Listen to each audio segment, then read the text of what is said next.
morning, monster fans. Welcome to day 14 of 31 Days of Monsters.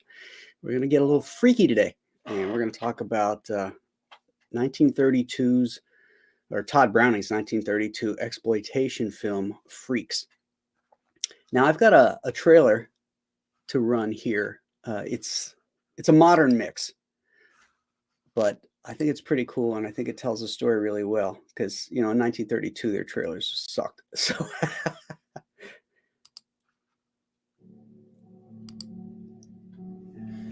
We didn't lie to you, folks. We told you we had living, breathing monstrosities. You laughed at them, shuddered at them, and yet, but for the accident of birth, you might be even as they are. They did not ask to be brought into the world, but into the world they came. She's the most beautiful big woman I have ever seen. Why, Hans, how you talk. I should be jealous pretty soon. Don't be silly. You must go to see me sometime, and we'll have a little wine together. Rita, something's wrong. What is it? Well, that Cleopatra woman, my Hans. Oh, I cannot tell it. You think because she's so beautiful, and I'm just a lame Hans. To me, you're a man. But to her, you're only something to laugh at.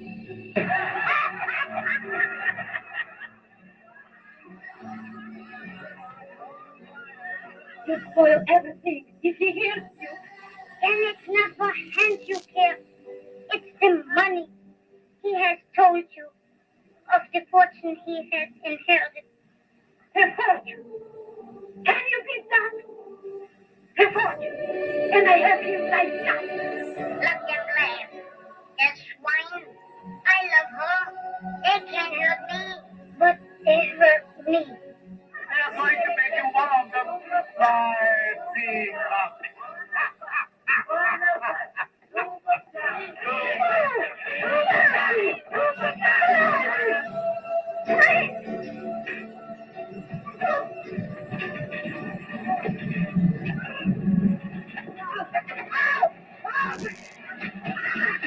Better try doing anything to one of us.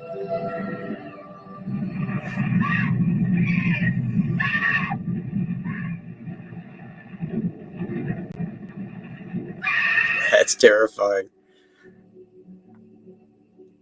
Their code is a law unto themselves. Offend one, and you offend them all.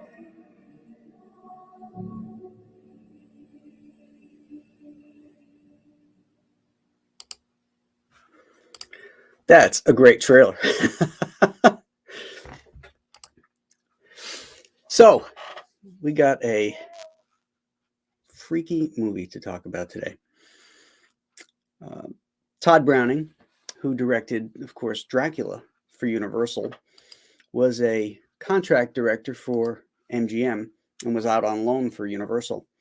And Irving Thalberg, the production chief at MGM, saw the success Universal was having with Dracula and with Frankenstein, and told Browning to, make a movie that could outdo Frankenstein, because Frankenstein was the biggest one to date. Something, they wanted a horror film that could out Frankenstein.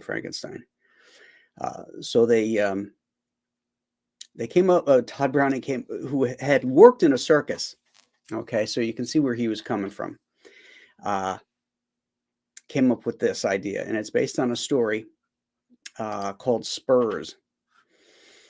It was written by Clarence Aaron Todd Robbins, and the screenplay for this was written by Willis Goldbeck.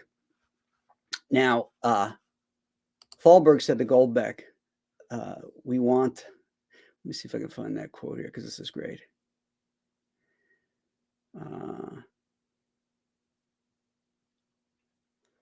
Just hold the phone here. Yeah, Tod Browning was a contortionist and a clown. Here we go. So MGM or Irving Thalberg told Goldbeck that he wanted a screenplay based on the story Spurs. And the only direction he gave Goldbeck was that it had to be horrible. So the writer completed his draft quickly and turned it over to Thalberg. And a few days later, Thalberg calls him into his office. And when he walks in there, Thalberg is slumped over his desk with his face buried in his arms, as if he's like overwhelmed. And after a moment, he raises his head and says, "Well, it's horrible." I can just picture that sequence. That's fantastic. But you get what you asked for, you know. The movie is sort of, at least the movie that we watched that aired is sort of mean spirited. But there was an original version. This movie was cut to hell after the screening audience was repulsed by it, and so MGM got nervous. And oh wait, hold on a second here. Project's done poorly. Oh, thank you for the $5 super chat. That's a good cigar. So they recalled the film and cut it up. However, they couldn't stop the world premiere, which ran at the Fox Theater in San Diego, because that was already scheduled, and that's the only uncut version ever shown. And it runs a full 90 minutes. So there was a lot of stuff that got cut out of that. And sometimes I wonder how much of the heart of that movie, how much of it that humanized the freaks, if you will, because all these people had birth defects. So that's what makes it so mean-spirited, that, you know, these poor people had to, you know, eke out a living in 19th century and 20th century freak shows, which would be at carnivals and at Coney Island and places like that, just to earn a living.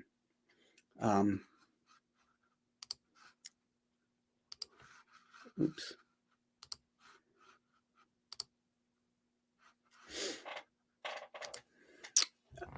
That, of course, is makeup. Nobody looks like that. That's what happens to our main character at the end of the film. But the rest of these guys, you know, here's a group picture of many of them, and there's a lot of heart in this film too. There's a sequence where Madam, what's her name, Madam? Well, she's like the voice of reason, the voice of the audience, and there's a sequence where she has the pinheads as these three people were called. I think they're hydroencephalic, but they're known as pinheads, at least back then.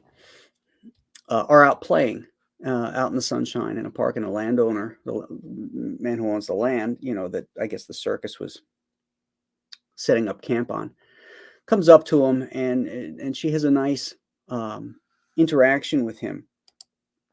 And one of the scenes that got cut, let's see, where is it?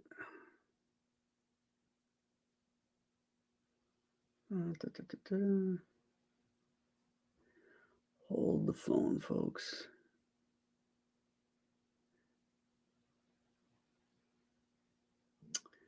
Oh, come on, where is that? Oh, here we go.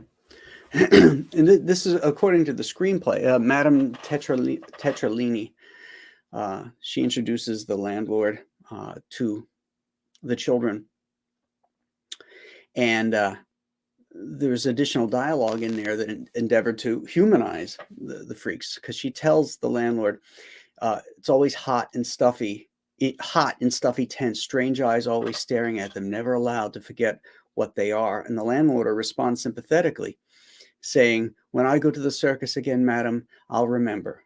And then she adds, "I know, monsieur, you will remember seeing them playing like children. Along with the thousands who come to stare, to laugh, to shudder, you will be one who understands." And, you know, that that bit of dialogue is really for us. We're the viewer, as the viewers.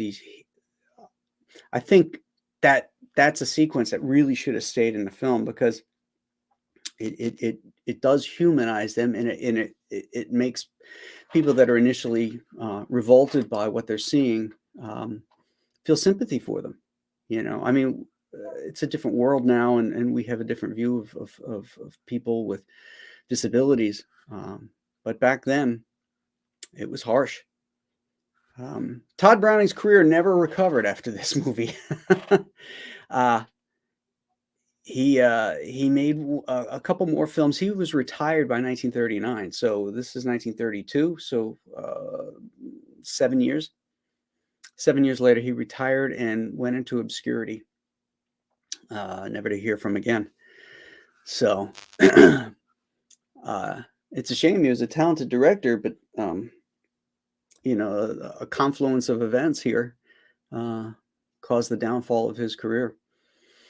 But this is it's a little hard to watch. There's no music and everything. And what I liked about that trailer is that it added that symphonic or haunting soundtrack to the background images, in the background to these images that that he showed on the screen, and it really makes the film, the trailer, come alive, and some of these sequences come alive with a lot of pathos.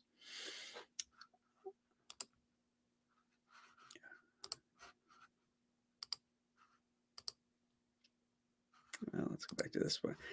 This is one of the penultimate sequences where the freaks are going to exact their revenge on Hercules and Cleopatra, and seeing them crawling underneath the circus wagons in the mud, some of them rolling, some of them dragging, depending on what their deformities were, carrying knives and stuff. And it's just an incredibly frightening scene. And Hercules, he's been stabbed already, and he's backing away and screaming. One of the sequences that was cut was after the fact. We come back and we see Hercules in a freak show himself now singing, but he's singing soprano because the freaks had castrated him. And that was one of the sequences that was cut from the original and is lost forever.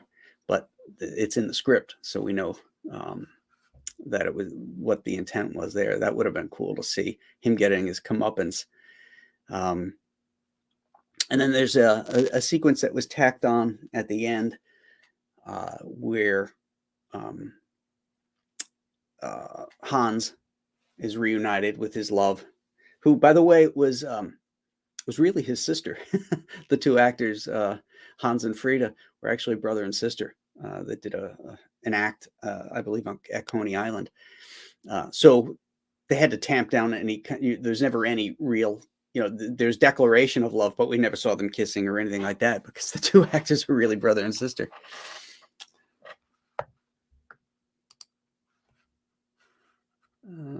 Let's see, where are we?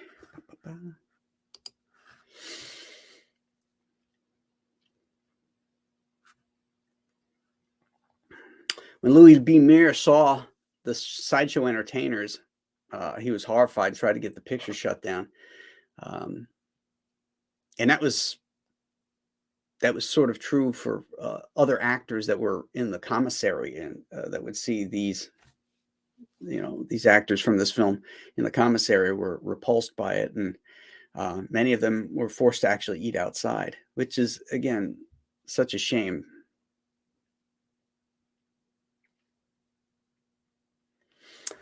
Prince Randian, I want to talk about him. Because I think he's my new hero, this guy. Let me just get to his...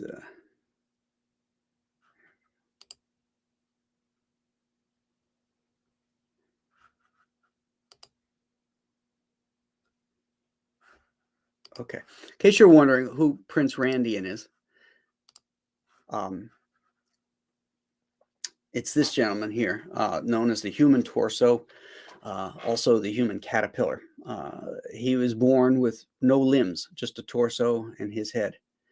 And you think that would stop a man from from getting anywhere in life. But let me read you some of his background, because this guy is something else. He was born in a district of British Guyana in 1871. He was born with tetra amelia syndrome, which is the lacking of all four limbs. He was brought to the United States by P.T. Barnum in 1889 at the age of 18 and performed as an oddity or freak at dime shows, museums, and primarily at Coney Island in Brooklyn, New York. For his act, Randian was billed as the human caterpillar who crawls on his body like a reptile. He wore a one-piece wool garment that fit tightly over his body, giving him the appearance of a caterpillar, snake, or potato. He was efficient at moving from place to place by wriggling his hips and shoulders in a snake-like fashion. He would demonstrate his astonishing ability to fend for himself regardless of his handicap. He could shave himself by securing a razor to a wooden block, paint with a brush, or write with pens by using his lips. And most famously, and you see some of this in the movie, roll and light his own cigarette. In his own only film appearance, Freaks, he did that in Freaks, yeah. Randian is also said to have been a skilled carpenter, using his mouth and shoulders to manipulate his tools, and he kept all of the props and materials used in his act in a wooden box that he reportedly constructed, painted, and installed a lock by himself using a saw, knife, and hammer. Quote, "Someday," he used to say, "I'll build myself a house." Randian could speak English, German, and French, in addition to Hindi, which was his native language. He married early in life to a Hindu woman known only as Princess Sarah, who remained devoted to him throughout his long 45-year career in the sideshow. The couple had 4 daughters, plus a son who later became his manager. In fact, on Freaks, his son was who used to carry him around from scene to scene. They settled in Paterson, New Jersey. He died of a heart attack in 1934, so 2 years later, after this film, and he was 63 years old. That's pretty amazing. He spoke 4 languages. He married. He had children. I mean, this guy is something else.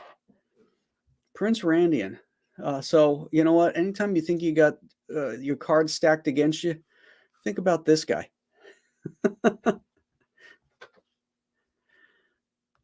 All right, my friends. Oh, I think I missed another super chat. Hold on a second. Oh, I did. Project Done Poorly gave me another $5 super chat. That's a good cigar. This is a documentary about Shane's dad. Oh, poor Shane. Such a little face. So good morning, Hardware Wars, who says, "Oh, gooba gabba, gooba gobble," which is a chant that the freaks use in this film. Let's get this out of here. Okay. Fearless Freep is here. Good morning, Man of War 665. Good morning, Prater 7. Dr. Mask's Retro Elixir. Billy Glasby, hello. Rob Fellows, hi, Graham and Daily Monsters. You fools, make me one of you, will you? Cleopatra's famous last word. JP Roca asks, what's good? Raven Saber says, good morning. Hyper Kaiju, who had never seen this one before, says it was pretty good. Pop Culture Avenger, the Eagle has landed. Indeed. Janet from Another Planet is here. Good morning, Janet. I'm glad you could make the show. The Normie Nerd is here.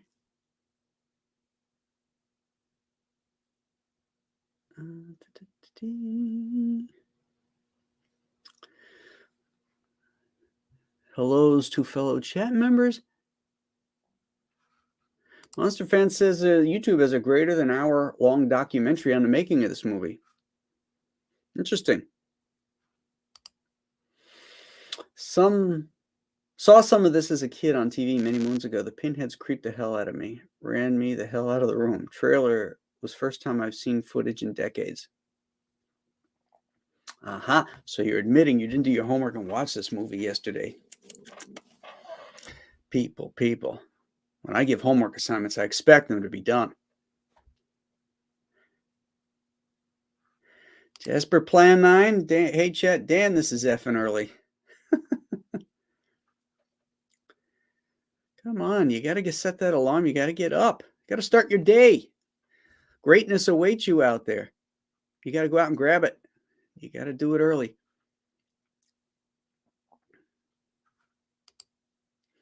It is on HBO Max, but it is only 1 hour and 1 minute. Yeah, that's because so much got cut out. Imagine 29 minutes of this movie cut out.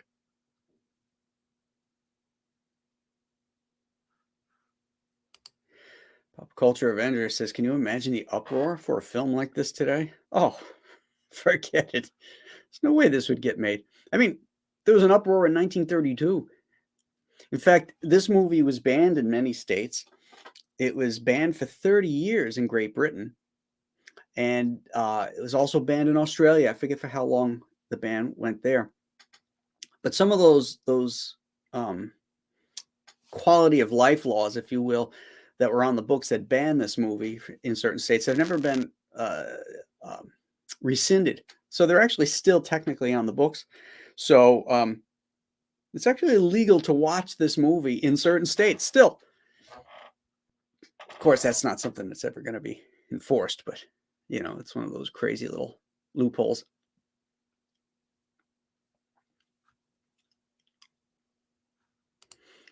I believe I saw this one a few years back. American Horror Story did a season called Freak Show. I stopped watching after a few episodes.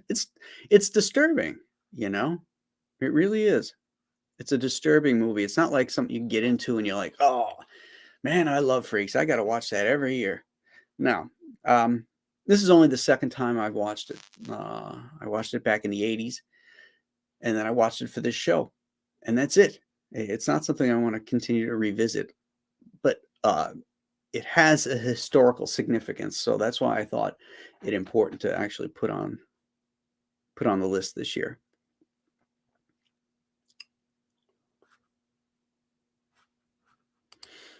No, I agree. It's a pity we'll never see the original cut of this.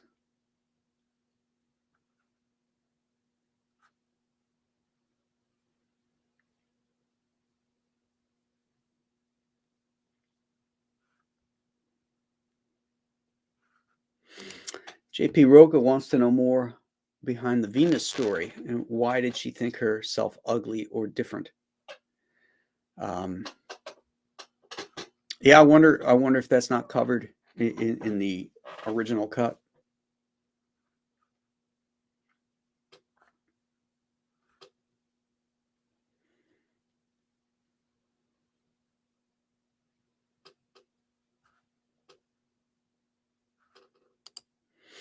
That trailer you showed sounded like it was playing a cover of the song Creep by Radiohead. Well, I hope not. I don't want to get a strike against me. Copyright strike.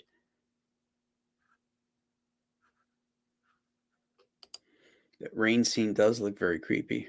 Oh, it is. The lightning is and thunder is crashing, and you hear the water and the mud sloshing, and they're just creeping slowly towards you with knives and guns. Really cool. Joe Ketterer says straight nightmare sauce. No doubt about it.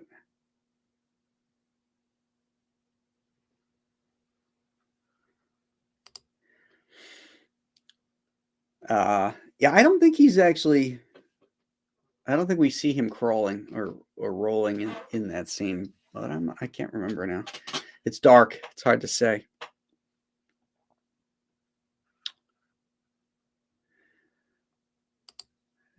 Janet says, we are what we believe ourselves to be. Well, that's true. Everywhere we go, there we are.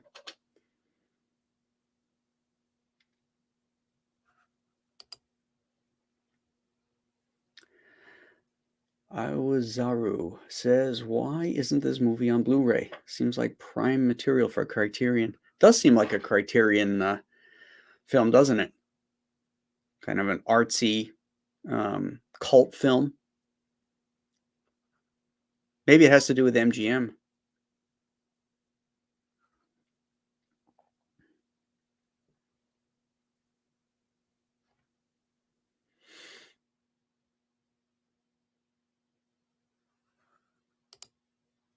It's got to be an uncut bootleg version that's available somewhere, possibly on the torrent sites. I don't think so, because since it was cut before it was actually released to the general public, that material is probably long gone.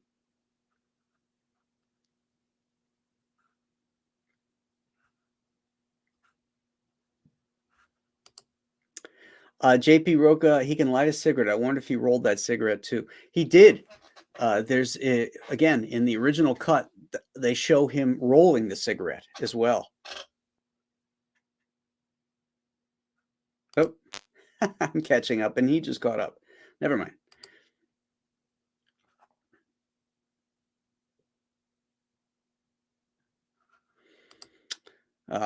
Prater 7, that Prince didn't just make something of himself. He was born in a part of the world that wasn't exactly a first world country and still got places. Very impressive. I agree. Badass. Yep.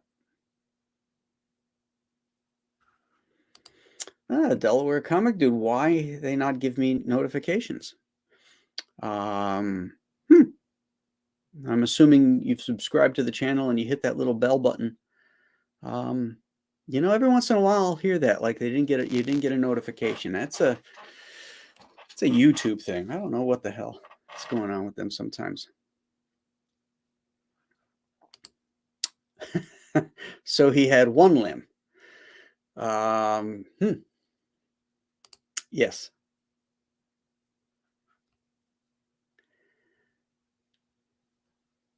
And it worked.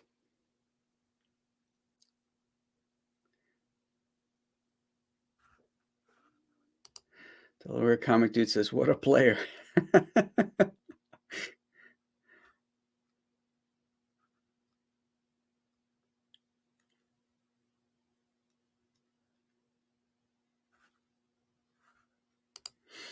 This usually gets played once or twice a year on TCM, and that's where it is now. So if you haven't watched it, you can stream it for free on if you've got a streaming network or cable, because it's in demand or on demand on TCM. It's also, if you have HBO Max, because they have that they show TCM movies, it's also there.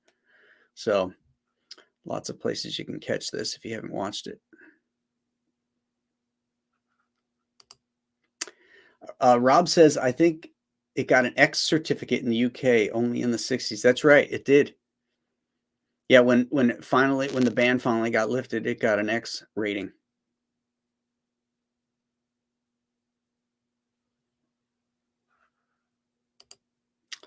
Dr. Mask poses an interesting question. Thoughts on P.T. Barnum bringing these freaks together for the circus? Some people may consider them exploited, but maybe they had better lives because of it. Well, yeah, I'm sure there's certain truth to that. You know, they made a decision to do it. They might not have had many choices in life to make a living, but they were able to make a living. Some of them quite well, actually. Were they exploited? They were getting stared at anyway. Now they're getting paid. So yeah, I suppose you could make that argument.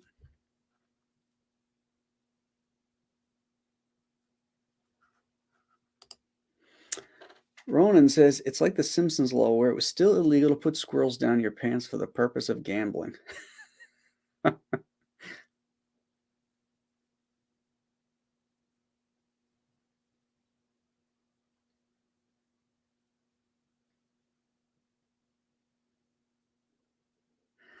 Janet from Another Planet says she was in that show. What show are we referring to? She says she was in the open IN game scenes as the woman reading the newspaper. LOL, I played a local. Just remind me what show that is, Janet.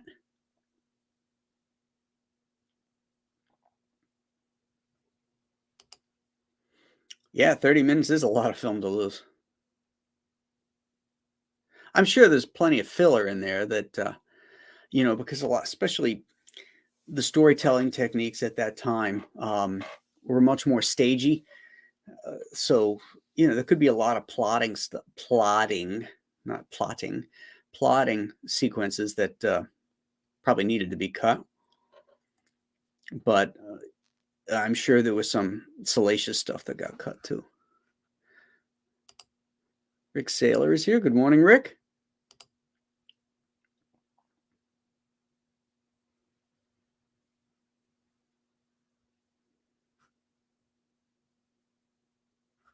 Well, JP says that the prince was in the pooling water too in that scene. Okay.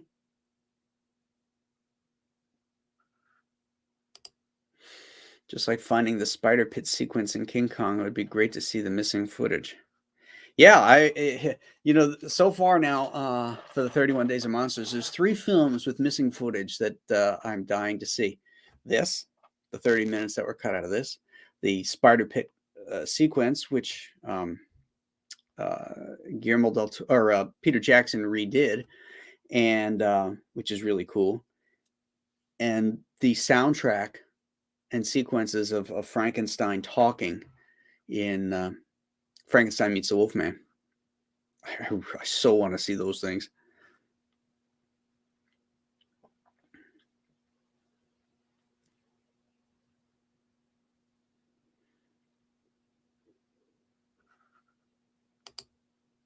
The guy who played Angelino was the master in Mad Max Thunderdome. Yeah, that actor, Angelo, let's see, what's his name? Rossetti? Is that it? Something Rossetti? Let's see here. Find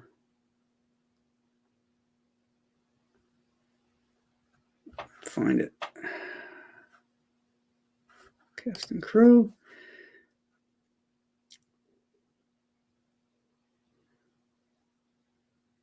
Come on, where are you? There it is. Angelo Rossetti played Angelino. He actually had a pretty long career. He was in he made like 3 or 4 movies with Bela Lugosi. Scared to Death, The Corpse Vanishes. He was in Beretta, the TV show. Simon and Simon, The Incredible Hulk, Hardy Boys, Snoop Sisters. Tons and tons of television and movies. And one of his last ones was Mad Max Beyond Thunderdome. So yeah, he had a very very long career.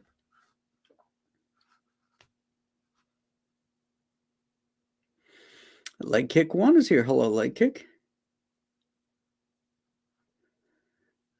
Toki Deathhammer wants to know what happened to the director.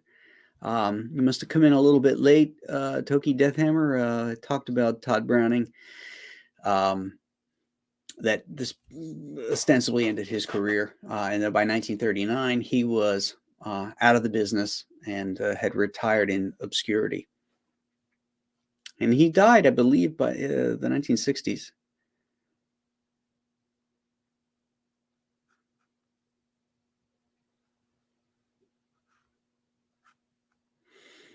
And Monster Fan says Angela was in lots of B movies with Bela Lugosi, the Bowery Boys, Charlie Chan films with Sidney Toler, etc. Sold papers in Hollywood between gigs. Huh.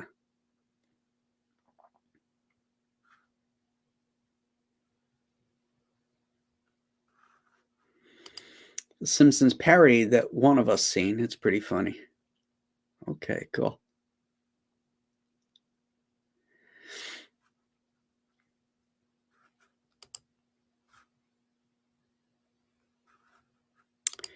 True words were never said. Hollywood is like a meat grinder. It's not much different from comics, to be honest.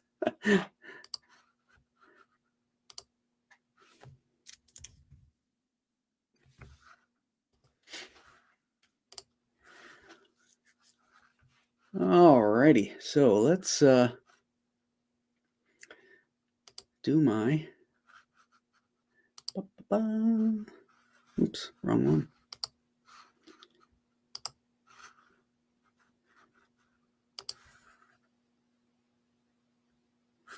Hold on. Come on now. Here we go. It is time for my Alien Alamo promo. Oh, look at that. 115,921. I got my 1,750 backers, and we're what, $79 away from 116? At the 120 level, there's going to be a mini print that everybody's going to get that supported one of the comics. So let's run that trailer for people who have not seen it yet.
All right.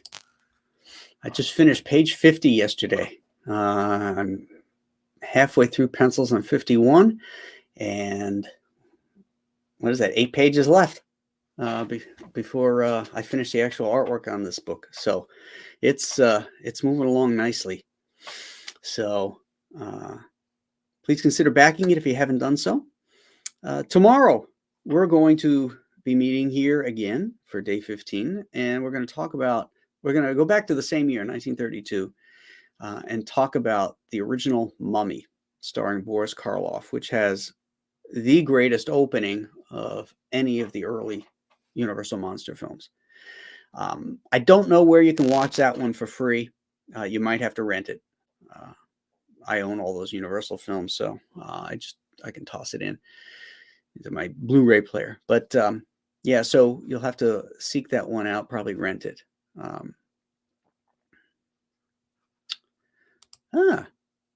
Toki Deathhammer, I backed yesterday, added a beanie. I'm pumped. Oh, thank you, sir. Much appreciated.